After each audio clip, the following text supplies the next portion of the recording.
Сайн байцгаана уу? Шимтэй яриа подкастын сонсогчдоо энэ өдрийн мэнд хүргэе. Бид 2 дахь дугаараараа та бүхэнтэй уулзж байгаадаа маш их баяртай байна. Бидний эхний дугаарыг найрсгаар хүлээн авч сонссон, захидал бичсэн бүх сонсогчдоо маш их баярлалаа. За тэгэхээр өнөөдрийнхөө дугаараар бид хэд боловсруулсан хүнсний талаар ярилцгаар бэлтгэсэн байгаа. За ингээд подкастынхаа номойг урьж ийн. Сайн уу номой? Сайн уу нийт сонсогчдоо энэ өдрийн мэндийг хүргэе. За номой хоёлаа энэ сэдв рүү орохоосоо өмнө байгаа газруудынхаа сонь сахнаас бас сонсож байгаа хүмүүстэй дуулах уу? Амьдарч байгаа нутгаар сонь сайхан юу байна аа? За манай энүүгээр 50 байна. Нэгдүгээрт айгүй гоё дулаарж ийн, удахгүй хүүхдүүдийн сургуулийн амралт эхлэх гэж байна. Их сургуулиуд хичээлэн дуусаад шалгалтын 7 хоногуд эхэлж байна. За сүүлийн үед болж байгаа хамгийн одоо шууган тариад байгаа зүйл нь энд нөгөө уулны бүс нурж унсан асуудал үүссэн. Тэгээ энээс болж нэг тосгон бол тэр чигээрээ одоо бүсэн хучлаг болон хайрах чулуунд ийм дарагдсан айгу харамсалтай үйл явдал болсон байгаа. Уул ихтэй тэгээ дээр нь одоо нөгөө мөнх састай уулууд бас айгүй их байдаг. Тэгээ сүүлийн нөгөө дэлхийн дулаалтай холбоотойгоор энэ мөснүүд маань хайлах процесс айгүй их явагдаж байгаа юм байлээ. Тэгээд тэрний нэг харамсалтай тохиолдол бидний амьдарч байгаа газраас холгүйхэн газар болсон. Тэгээд энэ тосгон маань жижигхэн тосгон байсан. 100 орчим хүнтэй. Тэгээд урдчлан яг уу мэдээлээд оршин суугчдыг бүгдийг шилжүүлэн нүүлгсэн боловч одоо харамсалтайгаар маш сайхан одоо тэг байшингуудаа алдсан тохиолдол ингээ гарсан. Ийм үйл явдал болж өнгөрлөө. Харсан би яг мэдээгээр харсан байна. Маш гоё үзэсгэлэнтэй гоё тосгон баг тэр чигээрээ усан давтаад арчигдсан юм билий те. Өстой харамсалтай юм аа. Харин тийм. Тэгээд хүн нөгөө амнасаа алдсан уу? Би тэр талаар нь сайн яагаагүй зургийг нь хайлт хараад ингээд сонсоод өнгөрсөн. Амнасаа алдсан уу гайгүй юу? Тусгийнхаа хүмүүс. Энэ нөгөө мөсөн нуранг болохоос өмнө угаасаа ийм явдал болох юм байна гэдгийг энэ мэрэгчлэтнүүд тогтоосон юм билээ. Яагаад тэгэхээр нөгөө ажилт хийгээд мөсний одоо хөдөлгөөнтэй байдал айгүйх ажиглагдаад исэн болохоор уртчлан арга хэмжээ аваад бүх оршин суугчдыг бол нүүлгсэн. Гэхдээ тэнд нэг 60 гаруй насны эрэгтэй хүн гэсэн баха би буруу санаагүй бол тийм хүн сургахгүй болсон талаар одоо мэдээлжсэн. Тэгээ тэр нь олдсуугүйг нь би бас сайн дахиж харсангүй. Бусад яг хүний амь ирсэн одоо тохиолдол бол байхгүй байгаа. Харамсалтай юм а тий. Харин танайх өрн ойрхон амьдрдаггүй уултай өрн. Манайх харцсангуу бас яг нөгөө Альпийн нуруунд дундаа бол амьдрдаггүй. Гэхдээ ойрхон яваад ингээд ууланд гарах боломж бол байдаг. Танаар сонь сайхан юу вэ? Танай амьдарч байгаа газраар сонь сайхан юм болов уу? Манай энэ дүр нэг хэсэг дулаарснаа. Нэг өдөр яг зун шиг бүр 30 хэм болж дулаарснаа. Буцаад хүүтэрчлээ. Тэгээд энд ер нь бороо их ордог байхгүй юу Англид. Тэгээд өнөөдөр ч гэсэн одоо ингээ бороо ороод тийм бүрхөг байна. Гэхдээ яг ургамал ногоо сэргээд гой болох байх гэж бодож байна. Одоо үүний дараа ингээ халчих юм бол гой болчих байх. Яагаад гэвэл бүр ингээ шарлаад эхэлчихсэн байсан зүлэг. Тэгэхээр энэс хойш гой болох байхаа л гэж бодож штеп. За тэгэхээр хоёлаа өнөөдрийнхөө сэдв рүү шилжиж орцгоё. Хоёрын ярилцах сэдв маань хэд боловсруулсан хүнс гэдэг энэ нэр томьёоны талаар тэгээд яаж бидний амьдралд нөлөөлдөг вэ? Энэ юу юм бэ гэдэг талаар ярилцахаар авчирсан байгаа тийм ээ. Тэгэхээр сонсож байгаа хүмүүстэй хамгийн эхлээд хэд боловсруулсан хүнс гэж юу вэ гэдэг талаар дэлгэнгүй ойлголт өгсөн зөв байх гэж бодож байна. Тэгэхээр яг энэ нэр томьёог анх Бразилийн хоол тэжээлийн мэргэжилтэн Сан Паулогийн их сургуулийн профессор Карлос Монтеро гэдэг хүн гаргасан. Тэгээд 2000 онд энэ нэр томьёог гаргасан гэж байгаа байхгүй. Тэгэхээр одоогоос 25 жилийн өмнө гаргасан ийм нэр томьёо байгаа. Англи хэл дээр бол үүнийг ultra processed food гэж нэрлэж байгаа. Тэгэхээр хоол хүнсийг хэрэглэхдээ бид мэдээж боловсруулж хэрэглэнтэй дандаа түүхийгээр нь хэрэглэн гэж байхгүй. Чанаад болгоод ямар нэгэн байдлаар боловсруулалтанд оруулж байгаа. Гэхдээ хэтрүүлээд хэд боловсруулсан үед энэ арай өөр болчиход байгаа. Тэгээ үүнийг энэ одоо хоол тэжээлийн мэрэгчлэн маань нийт хоол хүнсийг 4 ангилаад тэгээ 4-т хэсэгт нь багтаж байгаа тэр хоол хүнсийг хэд боловсруулсан хүнс гэж нэрлсэн байгаа. Тэгээд энийг шин тэжээлийн шинжилгээ ухаанд маш их өргөн хэрэгэлдэг. Тэгээ хамгийн сонирхолтой нь энэ 25 жилийн өмнө анх гаргаж исэн нэр томьёо одоо миний яг амьдарч байгаа улсад яригдчихэж байгаа байхгүй. Их Британд хамгийн их яригдчихэж байгаа сэдв ялангуяа нутришн талдаа үйл ажиллагаа явуулдаг, мэдээлэл хүргэдэг, энэ чиглэлээр ажилладаг хүмүүсийн дунд хэд боловсруулсан хүнс гэдэг энэ нэр томьёо маш их яригдж байна. Энэ яг сэдвийг барьж аваад энэ сэдвтэй уялдуулаад ном бас их гарч байгаа. Тэгэхээр энэ талаар бас хүмүүстэй ярилцаж хүргэсэн дээр болов гэж бит хоёр ярилцаж тохирсон байгаа тийм ээ.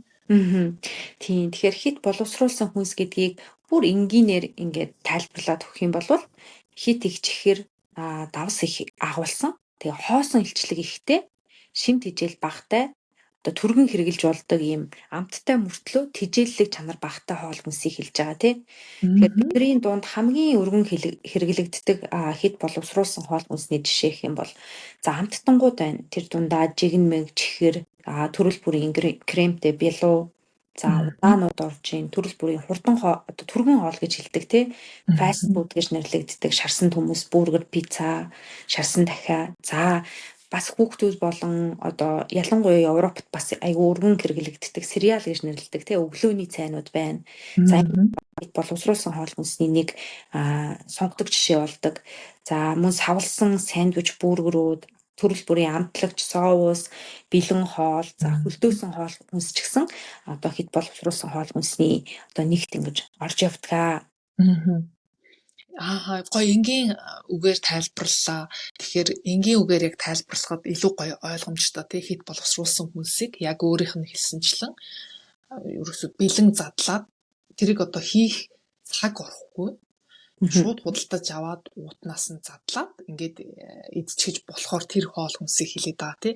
Тэгээд яг хэд боловсруулсан хүнснийх нь онцлог нь юу вэ гэхээр нэг дор их идэх боломжтой. Өөрөөр хэлбэл нэг идээд эхэлчихсэн бол зогсох юм одоо зогсож болдоггүй тий. Нэг шоколад задлаад идлээ гэж бодоход тэрийг ерөөсөө зогсоохгүй 2 дахь идээд 3 дахь идээд тий.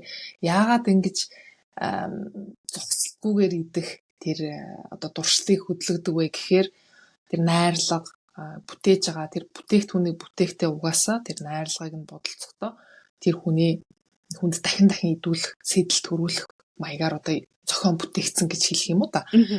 Тэрэгээрээ онцлог яаж таньж болох вэ гэхээр яалтчгүй артлын одоо орц найрлагыг нь харах, шошгойг нь уншихаас өөр аргагүй болчиход байгаа. Тэгэхгүй болвол хэд боловсруулсан хүнсэн дээр маш их амлалт биччихсэн байдаг.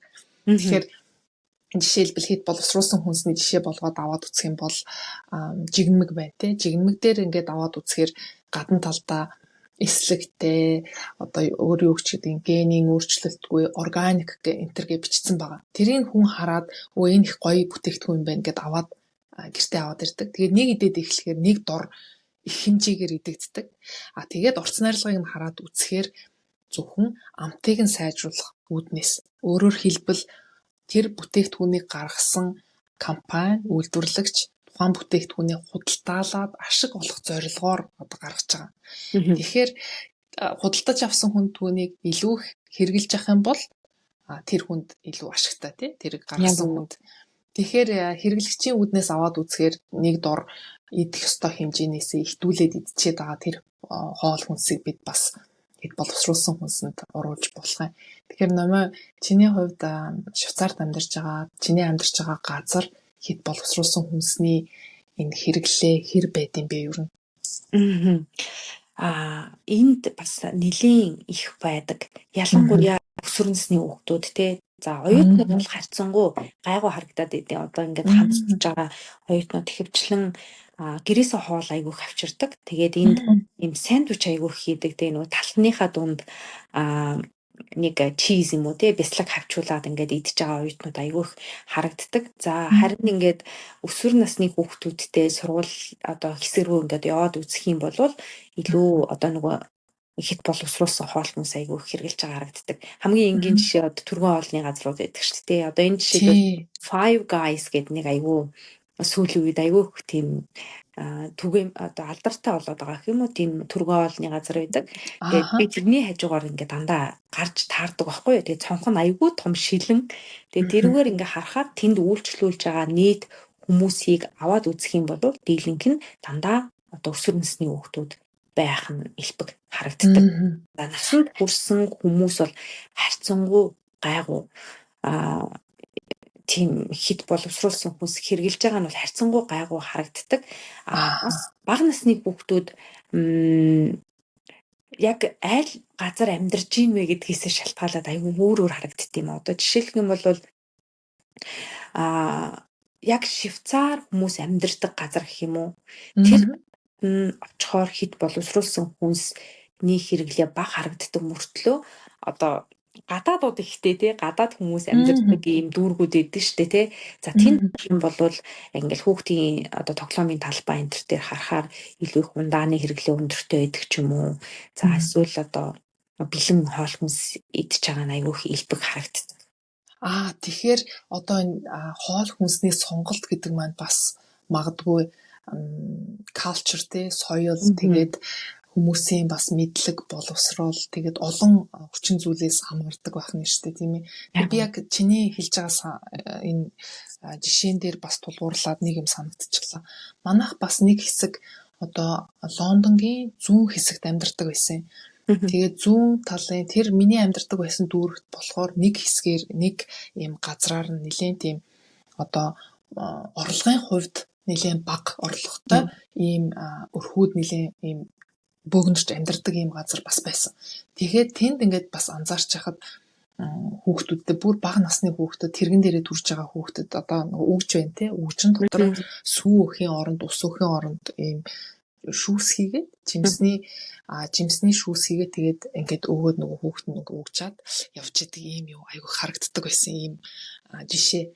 Гэхдээ бас зөвхөн одоо тухайн гэр бүлийн санхугаас бас хамаарч ийн үгүй бол бас биш байна. Яа тэгэхээр дөнгөж саяхан бас манай нэг найз над руу ийм ундааны зураг явуулаад энд болохоор сквош гэж нэрлэдэг байхгүй. Тэр нь болохоор ийм өтгөрөөсөн одоо шүүс гэх юм уу та. Тэгээ дээр нь ус хийгээд уудаг. Тэгээ над руу явуулаад манай тэр танил маань болохоор нэлээд одоо юу гэж ярих юм бэ? Орлогын хувьд нэлээд сайн ийм хүмүүс амьдардаг тийм area орчинд амьдардаг байхгүй. Одоо гэр бүлийн санхүүгийн орлого өндөртэй ийм хүмүүсийн амьдардаг, бөөгнөрч амьдардаг ийм хэсэгт амьдардаг. Тэгэхээр тэр найз маань надаас асууж ирсэн. Одоо энэ ундааг би хүүхдтэй байнга авч өгд юм аа. Тэгээ тэр ундааны орцыг нь аваад үзэхээр сахар урлуулагчтай. Тэгэхээр би хүүхдтэй сахар урлуулагчтай энэ ундааг авч өгсөн дээр үү эсвэл сахартай гэн авсан дээр үү гэд ингээ асууж исэн. Тэгэхээр зөвхөн нөгөө юунаас гадна орлогын их усүрээс гадна мэдлэг нөгөө эцэг эхчүүдийн мэдлэг бас их хамаардаг юм шиг надад санагдсан. Тэгэхээр тэр ундааны үед би юу гэж хэлсэн бэ гэхээр тэр сахар урлуулагчийг нь аваад үзэхээр ACK тэгээд sucralose гэдэг хоёр төрлийн сахар урлуулагчаар амталсан байгаа байхгүй. Тэгээд би энэ дэмий яагаад тэгэхээр энэ хоёр сахар урлуулагч нь хүүхдэд тийм сайн биш. Яагаад гэвэл эзний ашигтай бичил битүүдийг бууруулдаг гэсэн ийм судалгаанууд гарч байгаа учраас хүүхдэд сахар урлуулагч өгөө дэмий гэд хэлсэн чинь яана би баг одоо хүүхд нь 9 настай гэхэр чинь би баг өнгөрсөн баг хэдэн жилд энийг ууж эхлэх цагаас нь эхлээд яана хүүхдтэй өгсөн шүү дээ гэж хэлсэн байхгүй. Тэгэхээр бас энэ айгүй хэцүү. Үүнээс үүдээд бас хэлэхэд хэд боловсруулсан хүнсийг ингээд танихад бас нэлээд төвөгтэй. Яагаад гэвэл одоо ерөнхийдөө хүмүүсийн ойлголт хэд өндөр сахарын хэрэглээ муу гэдгийг ингээд мэддэг болчихсон. Тэгэнгүүт сахаргүй no sugar гэсэн дээр нь ингээд тодтогсон хүнснүүд их хэмжээгээр бас гараад эхлэнгүүт нөгөө эрүүл хоол сонгоё гэж бодож байгаа хүмүүс маань сахар урлуулагчтай хүмийг авчихдаг. Гэтэл тэрэнд нь орж байгаа орцууд нь бас тийм ч нөгөө хүний биед сайн биш те. Ийм хүмүүсүүд байгаад байдаг.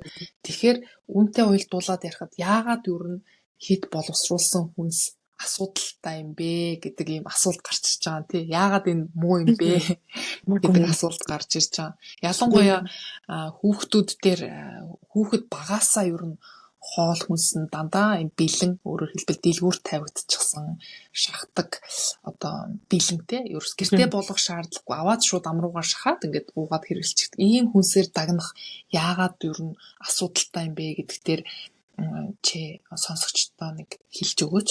Яагаад гэвэл чиний хийж байгаа ажил хүмүүст хүргэж байгаа мэдээллүүд бас нэлээд одоо гэртээ хийсэн хоол хүнс шим тижээллэг хоол хүнс хүүхдтэй өгөхийг уриалсан байдаг штэ. Хит боловсруулсан хоол хүнс ялангуяа бага насны хүүхдэд өгөх нь энэ чи эцэг ихтэй одоо шууд холбоотой болчдөг. Бага насны хүүхдийн хоол тэжээл одоо бусад насны бүлгээс юугаараа ялгаатай байдаг вэ гэхээр эцэг ихээс хамааралтай байдгаараа ялангуяа 0-оос 3 насны хүүхд эцэг эхчүүд юу бэлдэж өгнө хүүхэд тэрийг иддэг тий. Тэгэхээр ер нь ингээд хоол тэжээлийн одоо судалгаанууд хийж явах үед эцэг эхийн шим тэжээлийн боловсролыг одоо давхар үнэлэх нь тэр судалгааны ажлыг илүү цогц одоо сайн болгоход нөлөөлдөг. Тэгээ би 2023 онд Монголын цэцэрлэгийн насны хүүхдийн хоол шим тэжээлийн бодит байдлыг үнэлсэн ийм судалгаа хийсэн. Тэгээ энэ судалгааны хүрээнд хэд хэдэн одоо судалгаа хийсэн. Нэгдүгürt нь болохоор хоол хүнсний давтамжийн асуумжаар одоо хүүхдүүдийн дунд ямар хүнсний хэрэглээ аюул өндөр байна вэ Монгол хүүхдүүдийн хувьд. За тэрийг нь үнэлж үзэхэд манай Монгол хүүхдүүдийн дунд ундаа, жигнэмэг, чихэр, чипс гэсэн одоо тий эрүүл бус гэж тодтогддог энэ хоол хүнсний хэрэглээ бол маш өндөр байсан. За тэгээд хоёрдугаарт нь болохоор би эцэг эхчүүдээс хоол шим тэжээлийн мэдлэг ер нь ямар байна вэ гэдгийг мэдэх зорилгоор бас асуумж авсан. За ингээд үзэхэд манай Монголд байгаа эцэг эхчүүдийн хоол шим тэжээлийн мэдлэг бол тийм муу бол гараагүй. Харьцангуй сайн зүйлэлт гарсан. Тэгээд энэ одоо саяны хэлсэн эрүүл бус гэж тодтогдоод байгаа энэ хоол хүнсний хэрэглээ эцэг их асран хамгаалагчдын хоол шим тэжээлийн мэдлэг хоёрын хоорондын хамаарлыг корреляцийн шинжилгээгээр хийж үзсэн байхгүй юу? Тэгсэн чинь аюулгүй сонирхолтой үр дүн гарсан. Тэр нь юу байсан бэ гэхээр хоорондоо хамааралгүй гэж гарсан.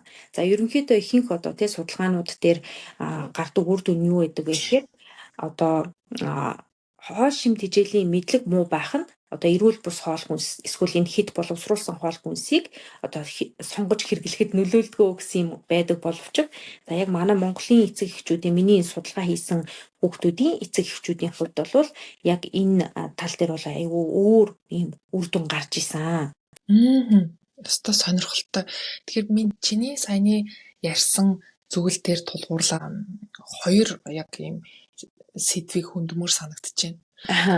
Нэгдүгээрт Монголд ийм байд юм байна гэдэг нэг сонирхолтой байлаа. Тэгэхээр би дэлхийд дахинд жишээ болгоод Америк, Англид ямар байдг юм бэ гэдгийг дурдмаар санагдлаа. Хоёрдугаарт яагаад одоо аав ээжийн мэдлэг боловсрол, шим тэжээлийн талаар мэдлэг боловсрол сайн байсан хэрнээ хүүхдүүдийн хооллолт бас тийм ч нөгөө санаанд хүрсэн хэмжээнд байхгүй байх гэж байна шүү дээ. Зөв миний ойлгосноор. Тийм. Тэгэхээр яагаад ингэдэг вэ гэдгийг бас тэр хоол хүнсний онцлогтой холбоод бас ярил зүгээр юм уу гэж санагдлаа.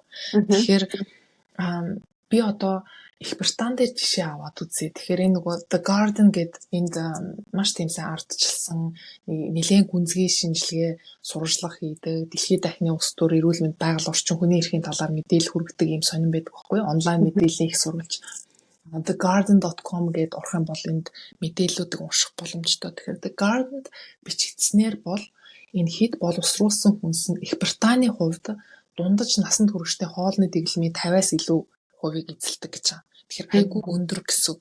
Тэгэхээр дэлхийд даяараа энэ нөгөө хит боловсруулсан хүнсний хэмжээ нэлээд их байгаагийн нэг жишээ. Тэгээд өсвөр үеийнхэн дээр аваад үзэхээр өсвөр үеийнхэн гэхээр 11-ээс 18 насны хүүхдүүд дээр аваад үзэхээр өдөр тутмын илчилгээний ойролцоогоор 66% нь яг ийм хит боловсруулсан бэлэн хоол хүнснээс бүрддэг гэж байна. Яг нөгөө чиний хэлсэн энд тэнд ингээ харахаар өсвөр насны хүүхдүүд бэлэн фаст фуд идэж сууж идэх гэсэн шүү дээ тий. Тэгэхээр энд ч гэсэн ялгаагүй юм байгаа байхгүй юу. Тэгээ 7 настай хүүхдүүд болохоор илчилгээний ойролцоогоор 59% бас л нөгөө дунджаас илүү гарч чаддаг. илүү өндөр байгаа гэсэн.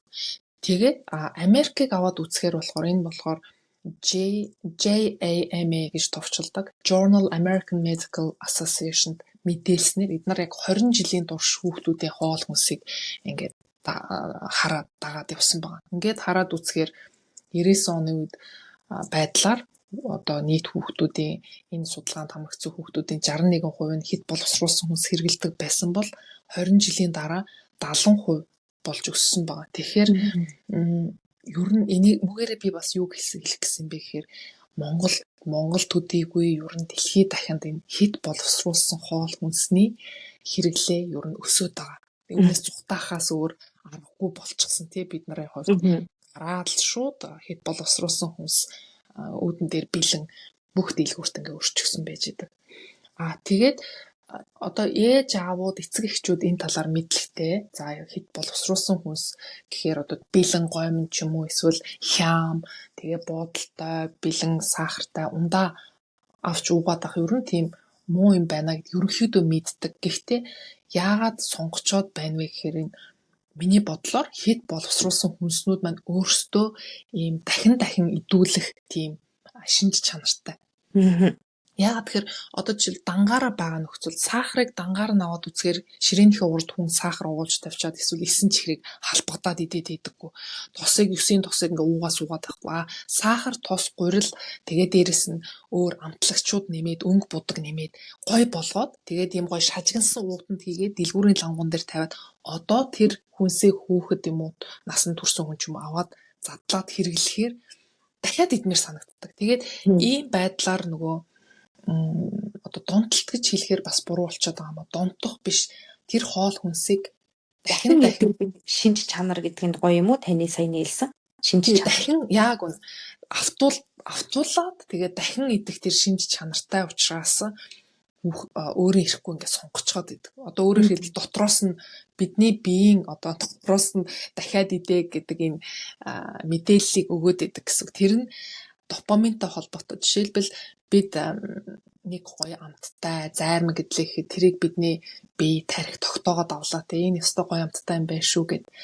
Тэгээд тэр гоё амттай юм идэхэд биеинд бас тодорхой хэмжээгээр допамин үүсэж байгаа. Допамин гэдэг энэ бодис нь тухайн зүйлийг дахин давтан хийлгэх эсвэл давтаж идэх тэр одоо өдөөгч нь болж идэг. Тэгэхээр дараа би дахиад нөгөө дэлгүүр рүү орсон чинь нөгөө миний идсэн гоё амттай зайрмаг байнгут дахиад нөгөө допамин өсгөхийн тулд тэрийг би аваад идчихэж байгаа. Ингээд нөгөө өөрөө ирэхгүй дахин бид үүсэж байгаа допаминыг дахин үүсгэхийн тулд бид тэр сонголтыг өөрөө ирэхгүй хийгээд байдаг. Тэгээд автаад байгаа учраас бид энийг ингээд энэ хэд боловсруулсан хүнсийг өөрөө ирэхгүй сонгоод хэрэглээд байгаа юм.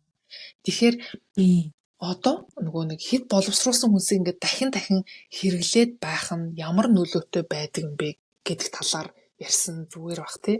Одоо давтагдаад идэгдээд байна. Яагаад ер нь хэд боловсруулсан хүнсээ бид нар бууруулах хэрэгтэй юм бэ? Тэгэхээр хүүхдийн талаас нь номоо бидэнд зориулаад хэлж өгөөч. За тэгээ яагаад бит хоёр ингээ хүүхэд дээр аягүй их тулгуурлаж яриад байгаагаа бас товчхон тайлбарлавал зүгээр ах. За хүний насан туршийн хооллолтын хэв дадал бага насанд хэсэгчлэн тогтдгоо гэдэг судалгаагаар батлагдсан байдаг. Хэсэгчлэн тогтдог гэдэг нь юу хэлж байгаа вэ гэхээр эхний одоо тэ хэв дадал нь бага насндаа нэмэгдэл хоол ихлүүлсэн цагаас эхлээд тогтдог бол дараагийнх нь бас хоол тэжээлийн байдал өөрчлөгдөх нэг үе шат нь өсвөр нас байдаг. Тэгэхээр энэ хоёр насндаа хүүхэд ямар хоол хүнсийг түлхүү идэж хэрэгэлсэн байна вэ гэдгээсээ шалтгаалаад одоо бидний идээд байгаа энэ хооллолтын хэв дадал тогтдог гэж ойлгож болно. Ингээд хүмүүс бүх ойрхон болгохын тулд багадаа би хүүхдтэй дандаа хэд боловсруулсан хоол хүнс өгөөд ах юм бол том болоод хүүхэд нь бас тийм хэв маягаар хоолно гэсэн үг юм байна шүү дээ. Яг үнэ. Энэ ингээд судалгаагаар ч гэсэн батлагдсан байгаа юм. 2024 оны 10 сард European Journal of Nutrition гэдэг одоо сэтгүүлд Лондон одоо коллежээс одоо хийсэн ийм судалгаа байгаа байхгүй юу? За энд бол нийт 2500 хүүхдийг хамруулсан. За ингэж хамруулад хүүхдүүдийг 21 сартайд нь болон 7 настай үед нь судалж үзсэн байна. 21 сартай хүүхдүүдийн хоногийн илчлэгийн дундаж болох 46.9% нь хэд боловсруулсан хоол хүнсээс бүрдчихсэн байна.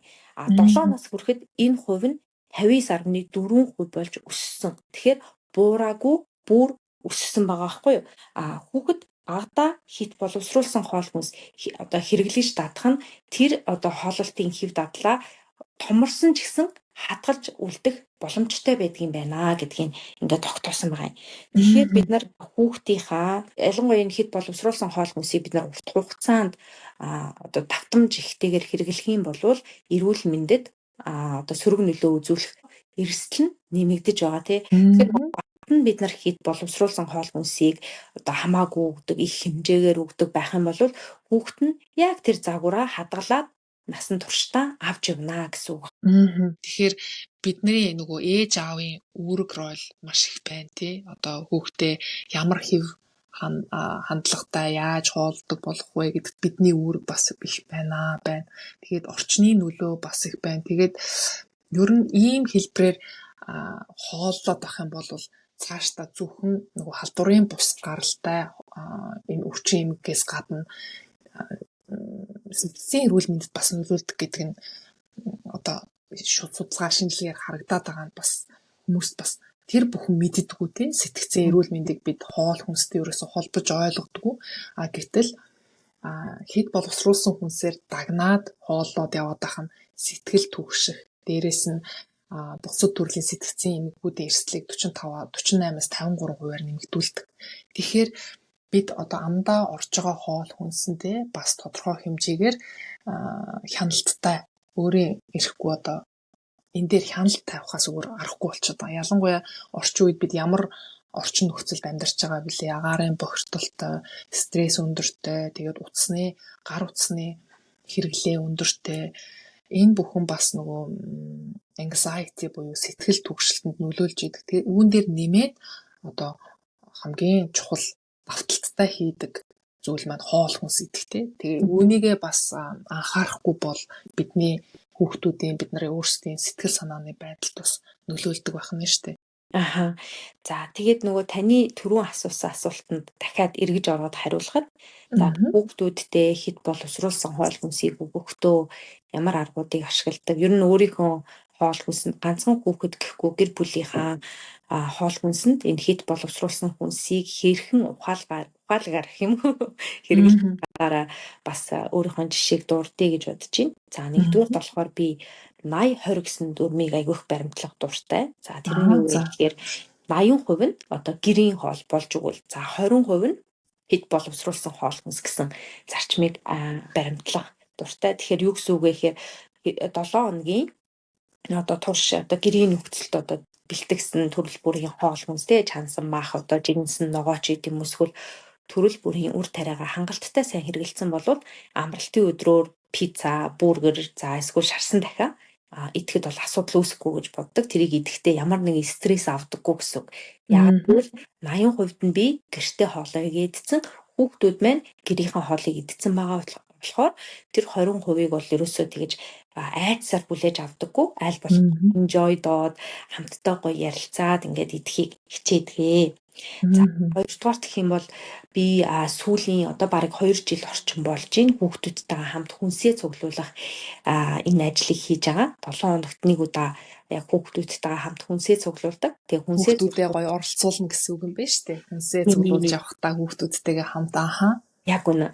Тэгээд дагуулж яваад эхлээд ямар хүнсийг эхлээд сонгуул зүгээр эдийн яаж хүнсийг сонгохдоо бид нар юуг нь анхаарах ёстой байдгийг гэдгийг нь өөрийнх нь насан тохирсон байдлаар хит их хүчлэхгүйгээр гэхдээ нэг юм залжин аргуудаар зааж өгдөг гэх юм уу. Тэгээ манай том хүүдээр яг энэний үр дүн бол маш эргээр харагдаж байгаа. Жишээлх юм бол бид хоёр одоо сүүлийн үед эхний удаадаа болохоор хүнсний нэр төрлүүдийг нэрлэж сурсан. Одоо ийм юм ногоонууд байд юм байна. Хоёул ганцхан луун төмөс идээд авахгүй. Ийм ногоо болоо гэдэг ийм ногоо ид юм байна. Хоёул энийг туршиж үзье. За ногоо болоо үзсэн бол одоо энэ хараа ийм өнгөтэй хаш гэж ногоо байд юм байна гэдэг юм. Ингээ хүүхдүүдтэй хүнсний нэр төрөл олон байдгийг шүү гэдгийг эхлээ зааж өгч ирсэн. Одоо нэг 3-аас 5 настай үед нь. За 5-аас дээш настай болоод ирэхин тоолох юм өргөх гэр бүлдээ оролцоотой байх талаар нь заагаад хажуугаар нь хоол хүнсний шошго унших талаар дэлгүү зааж өгдөг болсон. За жишээлбэл манай хүүхэд хэмжин бас ингээд одоо гоё сав баглаа буудалтай шажганж дуурдаг эсвэл гоё сахартай амттай зүйлд мэдээж дурлана. За энэ үед нь болохоор дагуулж яваа. За миний хүү дуртай зүйлээсээ хоёрын сонгоод ир. За тэгээ хоёлоо энэ хоёрын орцыг нь хамтдаа харж агаад тэгээд сонголтоо хийгээд тэгтээ. За тэгэхээр магадгүй ингээд өөрийнхөө идэхийг хүссэн хоёр юм аваад ирнэ шүү дээ. Тэнгүүд окей, за арагшаа эргүүлээд ард нь ийм орцны жагсаалт байгаа. Манай хүү одоо нөгөө тоо мо айгуу сайн уншаад сурцсан болохоор за энэ хоёр тооны хоёлоо одоо эхлээд сахарын агуулмжийг харъя. За сахарын агуулмжийг хараад арай багыг нь сонгоё. За тэрнийхээ дараа хажууд нь байгаа хүнсний жагсаалтуудыг нь харахтаа аль болох олон биш тав дотор байх юм бол миний хүүгийн эрүүл мэндэд одоо хор хөнөөл багтай гэж ойлгоорой гэд. Ингээд хамтдаа тоолоод хамтдаа ингээд сонгоод байхаар хүүхэд одоо айгүй сайн нөгөө дадлан сууж өгд юм билээ. Тэгээд энэ байдлаар нөгөө хит боловсруулсан хоол хүнсийг нь бүр хит хориглохгүй. Яагаад тэгэхээр хүүхдэд ямарваа нэг юм нөгөө хориглоод өгчхөөр шийдвэр гаргах насанд хүрээд ирэхээр нөгөө хориглол юм руу мөддөг тэмүүлнэ. Тэгэхээр харин идэж болно. Хамгийн гол нь идэхдээ арай гайгүй орцтойг. Тэгээ дээр нь давтамж болон хэмжээн дээр анхаарад юутай хослуулж идэж байгаа вэ гэдгийг миний хүү ойлгоод авчаасаа гэдэг үднээс ингээ хүүхдүүд аягүй дэлгүүр дагуулж яваад байгаа. Тэгээ яг ихэнх удаа мэдээж зүйтэй бага насны хүүхэд ялангуяа нөгөө эрүүл бус буюу одоо хит боловсруулсан хоол хүнс эсвэл эрүүл бус хүнсний хэрэглээ өндөртэй хүүхдүүд маань оронгуудаа нөгөө дэлгүүрээ дүүрэн гоё дуртай амттангууд нь байж хахаар тийшээгаа ч нэг яваал энийг ч аавна гэд байдаг. Гэхдээ дадал болгоод байнгын авч яваад ингээ зөөлөн аргаар хилж өгөөд ахаар энэ бол маш том үр дүн болт одоо үзүүлдэг ийм арга байгаа. Тэгэхээр таны болохоор хит боловсруулсан хоол хүнсийг гэр бүлдээ болон одоо хүүхдүүдтэй хэрхэн зохицуулж өгч байгаа вэ? Тэгэхээр нэг ийм үг байдаг штэ нөө чи сонсчихсон уу? Яг нас барахынхаа өмнө би тэр нэг гоё шоколадыг иддэг байж дээ. Тэр айскрим зайрмаг иддэг байж дээ гэсэн ийм харамсал байвал тэр нь өөрөө харамсалтай яа гэд тэ. Тэгэхээр бид бүхэн хүн л юм чин тэр гоё амтыг гоё одоо хоол хүнснээс авч байгаа таашаалыг авах хэрэгтэй. Хүүхдүүд ч гэсэн ялгаагүй одоо гоё амтыг бас мэдрэмээр байгаа. Тэгэхээр тас 20 ерөөсөө боль хэд боловсруулсан хүнс гэж чихэр бичэн шоколад ундааг боль гэж байгаа юм биш тийм ээ. Яг чи сая хэлж байгаа 20-оос 80%, 20% гээд ингээд зохицуулаад өгнө гэдэг чинь бас би түүнтэй санал нийлж байгаа. Хэтэрхий одоо хориглоод байх тусам хүүхэд тэр юм руу тэмүүлдэг. Тэгэхээр яг нөгөө гоё юм алтан дундчийг олно гэдэг шиг. Тэгээд дэлгүүр рүү хүүхдээ дагуулж явахдаа хамгийн гол нь өсчихсөн байхад дагуулж явж болохгүй тий. Яа тэгвэл ер нь нөгөө хүний нас хүүхдтэй ч гэсэн ялгаагүй насанд хүрсэн хүмүүстээр хэрвээ өсөж байгаа үедээ хүнсний дэлгүүр орох юм бол хамгийн хурдан хугацаанд түргэн хугацаанд одоо калори өгдөг хэрэгтэй байгаа юмыг нь бийд өгөх тэр глюкозтой тэр хоол хүнсийг хүн сонгодог өөрөө ирэхгүй. Тэгэхээр нэг бас нэг тактик байна да. Дэлгүүрлүү хүүхдүүдтэй дагуулад явахдаа эхлээд гоё гэртээ уурагтай хоол хүнс өгчихсөн. Уурагтай гэхээр бидний хамгийн сайн мэдэх жишээ нь махтай ч юм уу те махаар илбэг ургамлын гаралтай хоол гэх юм бол бас шорш ч юм уу сэвэг зарам ч юм уу бас уурагтай ийм хоол хүнс идчихсэн байхад их өсөөд байхгүй хамгийн нөгөө хэрэгцээ биеийн хэрэгцээ хурдан түргэн өндөр энерги илчлэгтэй тийм хоол хүнс рүү тэмүүлэхгүй. Тэгэхээр бидэнд ээж аавуудад ямар гоё завшаан гарч байгаа гэхээр тайвнаар хүүхдтэй тайлбарлаад одоо сонголт хийхэд нь туслахад амархан байна. Тэгэхгүй ээж өсчихсэн, аав өсчихсэн хүүхдүүд бас нэлээд өсчихсэн. Ингээд хүнсний дэлгүүр орох юм бол тэгээд хүнсний дэлгүүр нь өөрөө хэд боловсруулсан хүнсээр бүр ингээд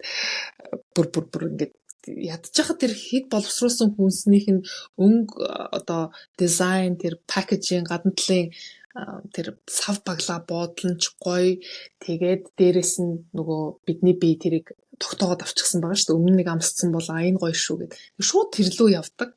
Тэгэхээр болж өгвөл хүүхдүүдтэйгээ хамт худалдан авалт хийхдээ хүнсний дэлгүүр явахдаа болж өгвөл нэг хоол хүнсээ идсэн ч юм уу. Ямар ч гэсэн хоосон ходуудтай явж болохгүй. Тэгээд цатгалан үедээ орох юм бол хүүхэд бас зөв сонголтоо хийгээд ингээд хэрэгтэй. Би яг дэлгүүр ингээ хүүхдтэйгээ хамт ороод ээж ийм авч болох уу, тийм авч болох уу гэж бас хүүхэд юм чинь одоо би өөрийгөө ингээд бодоод үзэхээр би өсвөр насндаа бас тийм чихэрлэг хоол хүнсэнд маш дуртай. Тэрийг л идүүлэх гой санагддаг байсан. Яаж ч үгүй. Тэгээ манай хүү ч гэсэн одоо өсвөр наснд явж байгаа заримдаа энийг авчихгүй тэрийг авчихгүй гэж хүрээд ирдэг байхгүй. Тэгэхээр яг чамтай адилхан би яадаг вэ гэхээр хоёр за чи тэгвэл наанаасаа сонгоод аваа. Гэхдээ артлыг нь уншиж агаад болж өгвөл сахар багтай дээрэс нь олон төрлийн emulsifier байхгүй. Иймийг сонгороо гэд хүүхдэд өөрт нь эрхийг өгөхөөр сонгох эрхийг өгөхөөр тэр нөгөө хүний бас нэг юм унган чанар байна те хүнд эрх тэр сонголт хийх эрхийг өгөхөөр тэр маш гоё үр дүнд хүрдэг те. Тэгэхээр чи энийг ав энийг боль гэж хэлсний оронд хүүхдээр өөрөөр нь сонгуулна. Гэхдээ давхар чи сонголтоо аль нэгийг аваарай, аль болохоор ийм янз бүрийн ороогүй аваарай гэдэг ингэчээр нэгдүгээр тэр хүүхэд нөгөө артлын шүүж уншиж эхэлж байгаа тий нөгөө урц шошгоо уншиж эхэлж байгаа. Бас одоо уншаад сурцсан хүүхдийн хувьд хэлж байгаа шүү дээ. Хоёрдугаарт хүүхэд өөрт нь эрх авчиж байгаа учраас бас би өөрөө сонгож байна гэдэг ийм гоё юу гэх юм те өөртөө итгэл нэмэгдээд цаашдаа бас сонголт хийхэд нь хэрэгтэй байх юм болов гэдэг үүднээс тэгээд бас нэг ээж хүний хувьд миний нэг анзаарсан зүйл бол яг чи түрүүн хэлсэн шүү дээ тийм ингээд хорих тусам тэр юм руу хүүхэд явдаг гэх тээ. Тэгэхээр хэд боловсруулсан хүнсийг ингээд хориод жишээлбэл чипс байна, шажигндаг гоё одоо юу ч байдیں۔ Тэ хүүхдүүдээс шохорхоод байгаа ундаа байна, prime гэдэг ундаа маш их нэг хэсэг тренд болсон энд UK-д. Тэгээ энэ бүхнийг ингээд бүр ингээд хориод байх тусам тэр хүүхэд ээжээсээ нуух, аав ээжээсээ юмаа нууцаар хийх тэр юмыг худалдаж авах ч юм уу те эдсэн болвол идээгүй юм шиг дүр эсэх ийм одоо аюултай. Өөрөөр хэлбэл хамгийн ээж аав хүмүүсийн хувьд юу чухал вэ гэхээр хүүхдтэйгээ илэн далангүй нуухгүй те ийм гоё харилцаатай байх хамгийн гол бидний зорилго шүү дээ тий хүүхдтэйгээ ихтгэл үнэмшилтэй байх. Тэгэхээр хориглох тусам тэр эцэг их хүүхдүүдийн хоорондох тэр гоё харилцаа бас алдагдах боломжтой учраас болж өгвөл гэртээ бас заримдаа юм хэд боловсруулсан хүнсэнд ордог энэ хүнсийг бас байлгаж явах бас зүгээр. Тэрэн дунд хүүхэд яаж өөрөө зохицуулах юм те. За чи өглөө босонгуудаа шууд нөгөө их чихэртэй сахартай идээгээд тэгэнгүүт нь за чи эхлээд өглөөнийхөө цайгаа өндгөө идчих ч юм уу. Эсвэл энэ өөрт нь шимт хижээл өндөр агуулсан тэр хоол хүнсийг нь идээд тэг араас нь идэрээч гэдэг юм. Эсвэл унтахынхаа өмнө яг орондоо орохынхаа өмнө шоколад идэх юм бол яах вэ гэхээр одоо нойрны хүрэхгүй шүдний амны хүндийн эрүүл мэнд гэд цааш нь яригтай явчихна. Тэгэхээр болж өгвөл өдрийн хоолныхоо араас нь идэрээ гэд. Ингээд гэрт нь гоё зөвлөөд өгөх юм бол цаашдаа угаасаа энэ дэлхий дахинд хэд боловсруулсан хүнсний тоо бүр тамтгаа алдсан учраас тэр дунд ингээд айтаахан явах боломж нь бас бүрддэг юм болов гэж боддог би. Тэгээд та бас нэг юм анзаарсан. Одоо жишээлбэл би ингээ хүүхдүүд дээр бас айгүй анзаарч байгаа байхгүй. Хүүхэд багасаа юу идэж дадна. Тэгээд тэрэндээ айгүй тасчдаг те.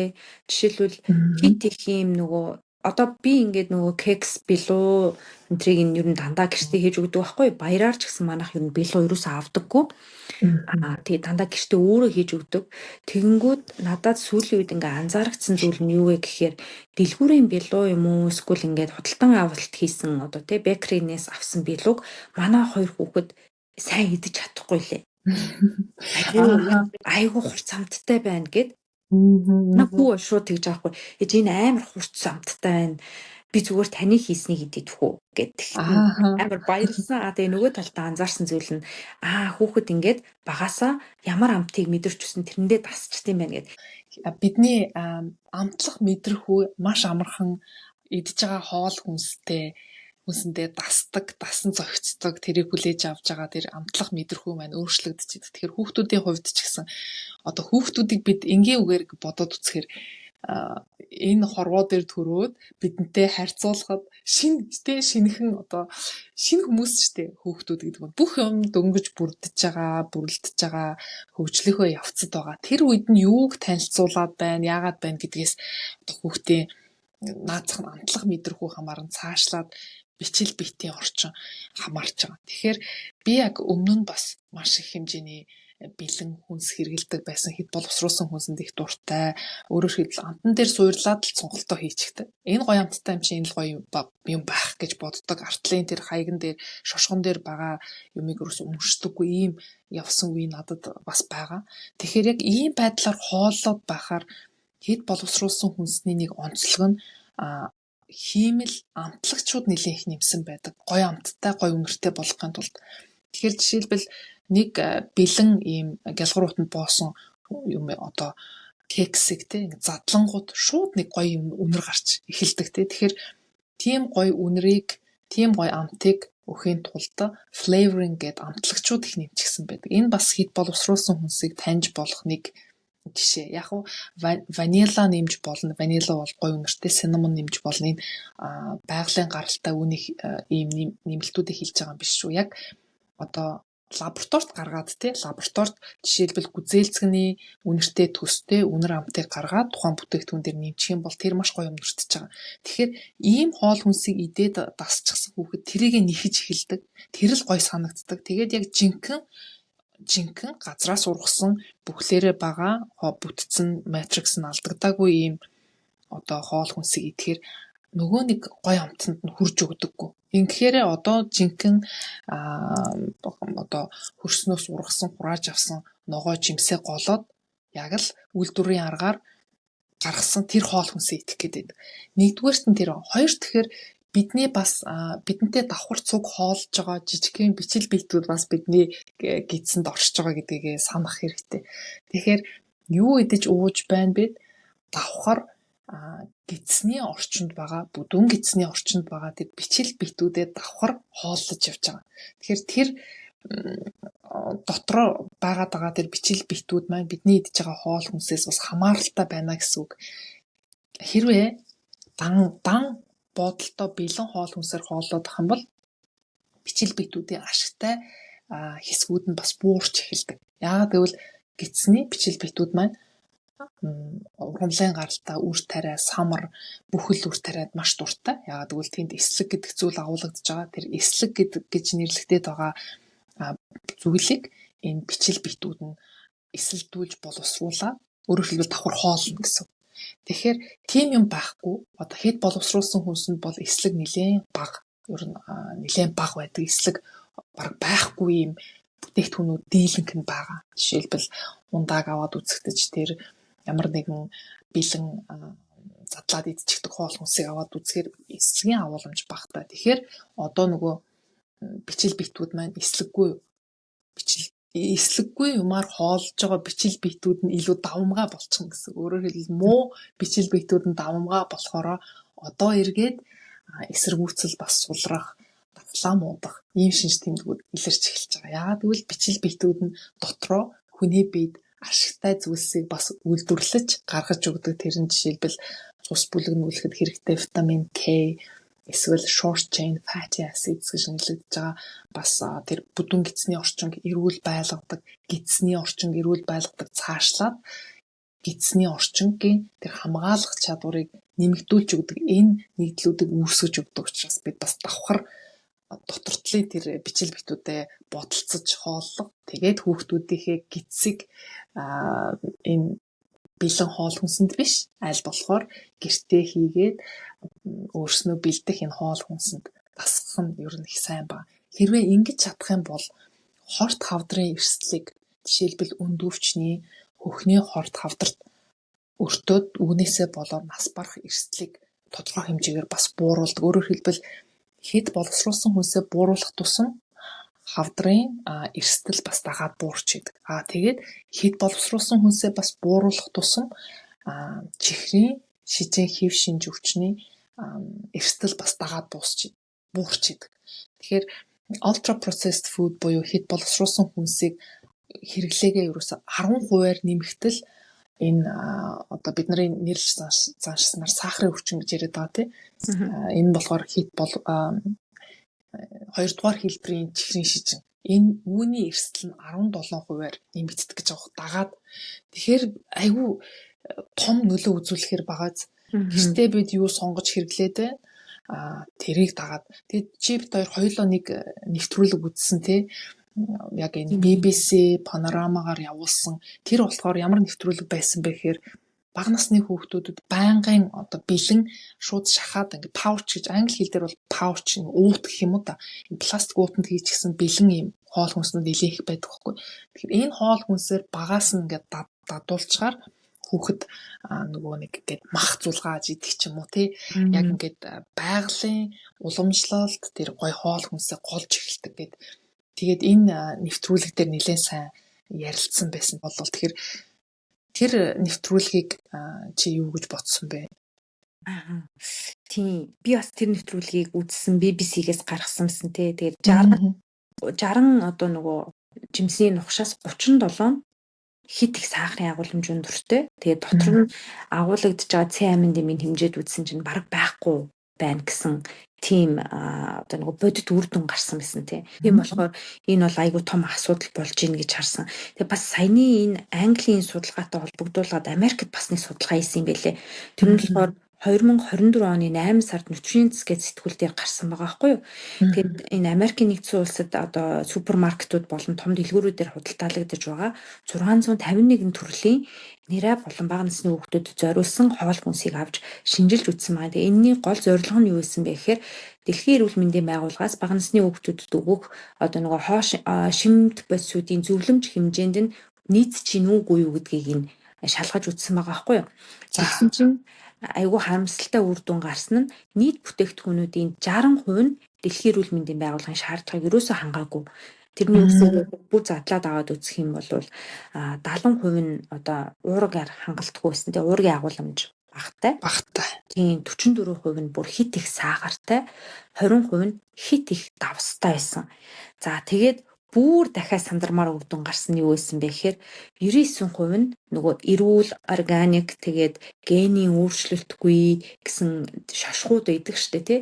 Тэр шошгуудтай бүтээгдэхүүнүүд нь яг тэр шошготойгоо орц найрлага нь таараагүй тохиолдол 99% нь байсан. Вау. Тэгэхээр энэ яг залуу ээж аавуудад маш хэрэгтэй мэдээлэл байгаамаа. Би ч гэсэн яг өөрөө тэгж алдчихсан байхгүй. Анх шимт хичээлийн талаар суралцаж мэддэггүй байхдаа дэлгүүр ороод яадаг байсан бэ гэхээр ерөөсөө тэр тухайн бүтээгдэхүүний дээр бичсэн амлалтыг хараад сонголтоо хийчихдэг. Жишээлбэл харангуйтаа тарган дээр тий витамин D агуулсан, витамин кальцтай гэдэг нэгүт нь юу гэж боддог байсан бэ гэхээр миний хүүхдэд хэрэгтэй юм байна. Энэ их гоё юм байна гэд. Жишээлбэл өөр бүтээгдэхүүн дээр танай гэр бүлийн эрүүл мэндэд хэрэгтэй зүрхний ингэнэ тэгнэ гэд дандаа юм том амлалттай байнгут ерөөсө тэр мессежийг уншаад мэдээч би гоё сайн юм гэр бүлдээ сонгож авах гэж байгаа юм чи шууд авчихдаг гэдгээтэл тэрний цаана яг ингээ сайн артлын яг орц найрлагыг уншаад үзэнгүүт ёстой л нэг түрүүчийн хэлдгээр дандаа чихэртэй, давстай, илүү давстай, чихэртэй амтнд дасгах төрлийн хоол хүнс байдаг байхгүй. Би яг хүүгээ анх нөгөө хоолнд оруулж явахдаа бид хоёр ийм чихэртэй тарг өгчихсэн байхгүй. Чинээ дээрүүд олон жилийн өмнө ш. Тэгээд яагаад тэрийг авчихдаг вэ гэхээр дээр дотроо кальц агуулсан гингүүд юу гэж боддог вэ гэхээр энэ их гоё юм байна. Манай хүүхдэд хэрэгтэй юм байна. Гэтэл залуу ээжийн хувьд би юу уншдаггүй байсан бэ гэхээр тэр хүнсэнд агуулгадж байгаа сахарын хэмжээ нь ямар байна гэдгийг ерөөсөө хардаггүй. Тэгээ хүүхд энэ өгүүлбэрлэгчид ерөөсөө л тэр сахар давсыг нэлээх нэмдэг шалтгаан нь бол дахин худалдан авалт хийх зорилготой байгаа болохоор тийм байгаа байхгүй юу. Тийм. Тэгэхээр бид хоёр болохоор одоо энэ подкастаар дамжуулаад ээжүүдийн дунд байгаа айдсыг нэмэх ерөөсөө зорилго байхгүй. Яг үнэ. Одоо бид хоёр шиг би ч гэсэн алдчихсан үе байгаа мэдгүйгээсээ болоод алдах үе гэдгийг ингээд одоо сануулж гэх юм уу те. Тийм алдаа хийсэн бол алдаа хийсэн бол алдаагаа ингээ яриад ийм дахин битээ хийгэрээ гэдэг талаас нь хүмүүс хэлэх чи айгу гоё юм хувиа бодсон биш. Юу гэх юм те ийм штэ тэр үүднээс нь бид хоёр ярьж байгаа те. Тийм тэгээ бас мэдлэг болгох бид хоёрын бас одоо үндсэн зорилго гэх юм уу те энэ подкастуудаараа дамжуулаад шимт хичээлийн талаар мэдлэг олгох зорилготой. Тэгэхээр тухайн сэдвтэй холбоотой ямар судалгааны үр дүнгууд байна гэдгийг танилцуулж байгаа гэдгийг бас сонсогчд маань зүгээр ойлгож шүүж тунгааж аваарэ. Тэгээд хит их айдас үүсгэх нь бас эргээд олон талын одоо те стрессийг бид үүсгэж яадаг. Тэгэхээр ийм судалгаа байд юм байна. Тэгэхээр одоо би ийм хүнсийг хүүхдүүдэд хэрэгэлдэг болвол энэ дээрээ жоохон анхаарах хэрэгтэй байна гэдэг мессежийг авч чадах юм бол одоо энэ бид хоёрын одоо энэ подкастын гол зорилго юм шүү. Тийм ээ, яг үнэ. Яагаад тэгэхээр угаасаа ялангуяа залуу аав ээжүүдийн хувьд хүүхдүүдтэй зөв хоол олж тий шимт хичээлтэй хоол хүнс хүргэхэнсэн гэсэн чин сэтгэл эрмэлзэл угаасаа байгаа. Тэгэхээр энд яригдж байгаа мэдээллүүдийг авчхад айж одоо стресс нэмэх биш. Яг чиний хэлснээр гол нь сонголтоо хийхдээ жоохон иймэрхүү одоо миний гэртээ худалдаж авч байгаа хоол хүнсний дийлэнх нь бүхлээрээ байгаа. Жишээлбэл ногоо, мах, сүү, цагаан эдээ байх юм бол би суурийг нь зөв тавиад өгчих юм байна. Би дандаа ийм гаднаа шууд бэлэн пакчтай гаднаас нь шууд задлаад идчихэж болдог чипс, ундаа энэ бэлэн юм аваад авах тусам халдварын бус гаралтай өвчлөлт өвдөх эрсдлээ бас нэмэгдүүлэх юм байна гэд. Гэхдээ тэр дундаа дандаа зөв сонголт, дандаа одоо эрүүл хоол хүнсний төлөө ингээд яваадаг гэсэн үг биш тий. Enjoy-дох үедээ баяр ёслолоор бялуу аваад хэрэглэх үе байлгүй яг уу. Одоо би жишээлбэл өөр дээрээ жишээ болгоход өчигдөр гэхэд манад бас нэг хүн эрэхтэй ийм бас ийм жижиг савлгаатай гаднаа ингээд шоколадаар бүрчгсэн ийм одоо рулет гэдэг штэ тийм авчирч өгсөн. Тэрийг би жишээлбэл хийсэн. Би өөрөөсөө огт чихэртэй мэддэггүй гээд ингээд яриад сууж байгаа юм биш тий. Миний гаргасан сахар ном ч гэсэн сахар гэж яг юу юм бэ? Сахараа ихтүүлбэл юу болох вэ? Тэгвэл сахар чихэрлэг амтнд нэгэн дуртай бол яаж эрүүлэр үнийг зохицуулаад хэрэглэж болох вэ гэдэг яг ийм гоё зөв хүнд сонголтыг нь өөрөө сонголтоо зөв хийхэд нь чиглүүлсэн энэ мэдээллүүдийг өгөхийг зорьсон юм ном байгаа байхгүй. Тэгэхээр сонсож байгаа хүмүүс маань бас эндээс хэрэгтэй гэсэн мэдээллийг нь аваад хэрэгжүүлээсэй. Чадах юм бол маш гоё том хөрөнгө оруулалт болох юм байна шүү гэдэг үднэс нь бит хоёр энэ мэдээллүүдийг хүргэж байгаамаа гэдгийг талтад хэлээ. Тэгээд одоо ингээд хит боловсруулсан хүнс ихээр бид нэр хөвчлэн гоё амттангууд авч идээд идэв шүү дээ тий. Амттангаар дамжуулаад хит боловсруулсан хоол хүнсний хэрэглээнд өртөх нь элбэг байдаг. Тэгэхээр та сахаргүй амттан гэ гоё ном гаргасан байгаа тий. Тэгэхээр тэндээсээ ингээ гоё дурдж болох одоо тийм тип байна уу? Жишээлх юм бол таны номонд айгүй гоё смуди гэж ороод орсон байдаг тий. Тэгэхээр нөгөө ундаа их уудаг хүүхдүүд юм уу эсвэл ингээд амттан ингээд нөгөө сорж уудаг хүүхдүүдэд энэ гоё смуди хийгээд өгвөл гоё гэдэг шиг өөр гоё юм зөвлөгөө ч юм уу тип байна уу? Баярлалаа. Гоё асуулт асуулсанд. Сахаргүй амттан гэдэг номыг гаргасан гол шалтгаан нь бол яг энэ сахар номын дараа надад ирж исэн мессежүүдээс улбаалаад гаргаж исэн. Яагаад тэгэхээр за сахараа ер нь багасглаа тэгсэн чи идэх юм олдохоо боллоо. Би одоо чихэрлэг мэдмээр байна. Тэгтэл идэх юм олдохгүй байна гэд ийм зурвсууд нэлээд хүлээж авсан учраас за дараагийн номоо энэ асуудлыг шийдэх гарц нь юу байж болох вэ гэдэг дээр тулгуурлаад. Тэгэхээр чихэрлэг амтанд хүүхэд хүмүүс ер нь бид дуртай цаанаасаа. Яагаад гэвэл энэ маш хурдан бидэнд хэрэгтэй байгаа тархинд хэрэгтэй байгаа биед хэрэгтэй байгаа глюкозыг маш хурдан хугацаанд өгч чаддаг учраас. Жишээлбэл бидний авч байгаа энэ гаднаас авч байгаа хоол хүнснээс одоо глюкозоос 20% нь бидний тархи авч хэрэгэлдэг. Жишээлбэл оюуны ажил эрхэлдэг хүмүүсийн хувьд компьютерийн ард суугаад юм хийхээр чихэртэй мэдмээр санагдаад байдаг шүү дээ. Тэр яаж байгаа вэ гэхээр тархинд одоо шимт хичээл хэрэгтэй байгаа учраас. Тэгэхээр сахар тэр чигтээ муу юм бас биш. Гол нь зөв зохицуулж хэрэглэх хэрэгтэй. Тэгэхээр яаж зөв зохицуулах вэ гэхээр биедээ ашигтай бие тэтгэх байдлаар яаж одоо антиоксидант өндөртэй яаж хиймэл будагч бодис биш байгалийнхын өөрийнх нь тэр гоё өнгийг оруулаад яаж эслэгээр элбэгжүүлээд гидсэнд байгаа тэр ашигтай бичлэл битүүдэд бас тижээх хоолоор баяжуулаад тэгсэн мөртлөө бидний нөгөө дуртай байгаа тэр амтыг гаргах вэ гэдэг дээр тулгуурлаад энэ номоо гаргасан баггүй. Тэгэхээр нэг өсөндөө энд агуулгадж байгаа бүх журууд маань чихэрлэг хамттай. Гэхдээ дандаа нөгөө эрүүл мэнд талаас нь бодолцсон гэсэн. Тэгээд ундаа жишээлбэл уудаг хүүхэд байх юм бол оронд нь смузи хийгээд өгөх юм бол асар том ялгаатай байгаа. Яагаад тэгэхээр смузинд агуулгадж байгаа тэр орцууд нь тухайн жимсний тэр эслэгийг нь агуулаад дотор нь агуулсан учраас бас эслэгийн давхар авж байна. Дээрээс нь бас баяжуулаад бид хэрэгтэй байгаа амин дэмтэй эрдэс бодистой орцуудыг хийгээд ингээ гаргаж байгаа учраас илүү ашигтай болчихж байгаа. Тэгэхээр чи болио гэхийн оронд энэ ямар вэ гэд өөр бидэнд хэрэгтэй ашигтай ийм хоол хүнс санал болгох нь шүү дээ. Жишээлбэл би яг өчигдрийн жишээ авах юм бол манай хүүгийн хичээлэнд цонхлоод ороод ирсэн.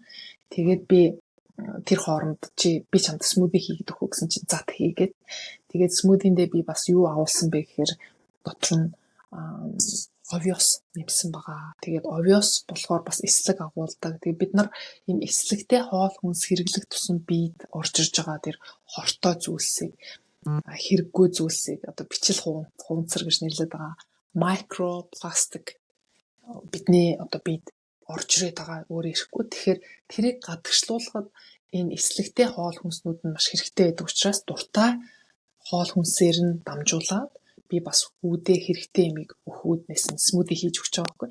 Гэх мэтчлэн ийм зохицуулаад ингээд бас амттанг бас хоол хүнсэндээ оруулаад гэхдээ аль талаас нь яаж хэрэглэх вэ гэдэг талаас нь бодолцоод гаргасан ийм жороод орсон байдаг энэ ном.